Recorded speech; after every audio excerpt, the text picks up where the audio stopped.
So this is the Itel Rs4, and just by looking at the box you already know it's a gaming phone. And honestly, I don't know what to tell you, because for a phone company to make a good working gaming phone and a budget honestly sounds like a fantasy.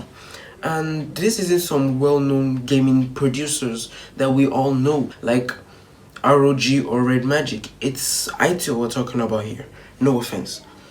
And with our previous knowledge with Itel phones, we'll know that they cut corners because that's their thing. And that's why I made this video, to answer two questions.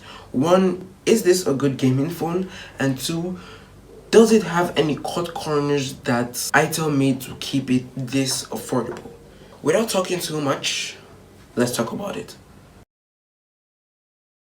For box content, we get the phone first, a 45-watt charger, a TPU case, a SIM ejector tool, and one last thing, we get a newly put in Itel Buds Fire, which you have to buy separately. For design, it's kind of unique. We get a circular camera module and this straight line that kind of makes the phone look like a race car. And I really like it. The RS logo is boldly written on the middle of the camera, which is really nice. For build, it's made out of plastic, but surprisingly, it's really good. And because of its color, we don't get any fingerprint smudges. Speaking about color, we get this white color, which looks really good. This phone is a very sleek phone that feels really good. For me, design is a category that separates gaming phones from a usual phone because of their unique look. And with the RS4, I think Itel got that covered. So this phone has a 6.6-inch IPS LCD display, 120Hz refresh rate, and also comes with a hole punch notch, which is really good. But because it's a gaming phone, the most important feature that stands out to me is the IPS LCD display and the 120Hz refresh rate, because without the screen, what are you going to play games on? And in short words, they're really good.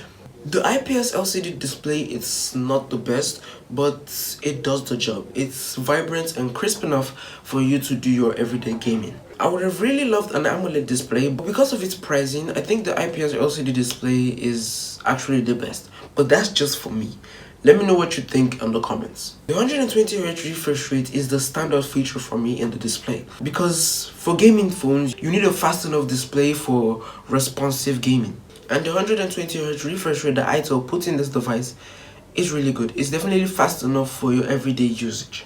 And I didn't mention this before, but this phone comes with a 480 nits of peak brightness. Now, watching content on this device is really good, maybe because it shoots max at 1080p, but it also means that watching content on this phone would be really nice, which I really like. Now, performance is kind of the main aspect when talking about gaming phones. And with the RS4, Itel made very good decisions. For specs, we get the Helio G99 Ultimate, which I think is the best processor at this price. And it's also the highest end processor I've ever seen on an Itel phone. It's a 6nm processor, which means it can handle all your everyday multitasking and gaming with ease. And what makes it even better is that it comes with 8 gigs of RAM and can be extended to 16 gigs with virtual RAM. And there's also a 12 gig version that can be extended to 24 gigs. 24 gigs. Now, to put it in perspective, this is the kind of things we get in more expensive phones like the Tecno Spark 20 Pro and the Infinix Note 40. And just to bring it back to understandable terms, this phone is really fast. And I also didn't mention this before, but Itel partnered with Free Fire to make this phone. But the app didn't come pre-installed, but when it was installed, you can already know what to expect. Gaming on this phone was really good. There weren't any lag nor interruptions that could hinder its performance. And you know, when gaming for long hours, your phone always gets hot. But on the RS4, it didn't do that, which I really liked. It could also play this game at the highest of frame rates. And same goes for other games like Call of Duty, PUBG, and Asphalt 9. But really, this phone, gaming performance wise, this phone is extremely good. We get a 5000 milliamp hour battery on this device, which is really good because if your phone isn't on, how are you going to play games? And with this 5000 milliamp hour battery, it allows you to game for long hours, like from 6 to 8.5 hours. And it also comes with a 45-watt charger that can charge this phone from 0 to 100 in about 45 minutes, which is good enough for those people who kill their battery and want to get back to gaming as fast as possible. For cameras, we get a 50 megapixel main camera and an 8 megapixel selfie cam. Now, photos on this phone were really decent. They aren't the best, but they do get the job. But if you're buying this phone specifically for gaming, I don't think cameras will be an issue. And I think I say this a lot, but if you want to get the best out of these cameras, you have to get a good lighted area for you to take good photos. For videos, it shoots max at 2K, which is really nice. Now here are some things I didn't mention earlier. For one, we get dual stereo speakers, which sounded really good. It also comes with a 3.5mm headphone jack, but didn't come with a 3.5mm headphone in the box. Now, for what I actually think about this phone is a really good phone, especially for gaming.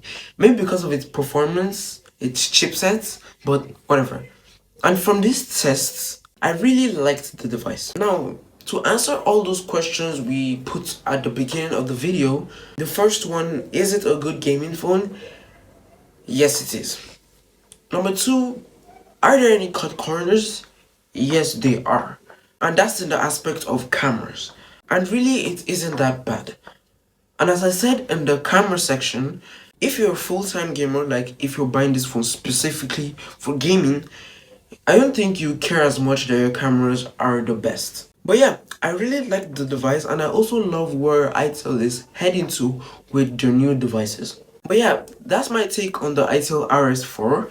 Let me know what you guys think in the comments. Thank you guys so much for watching, and I'll see you all in the next video.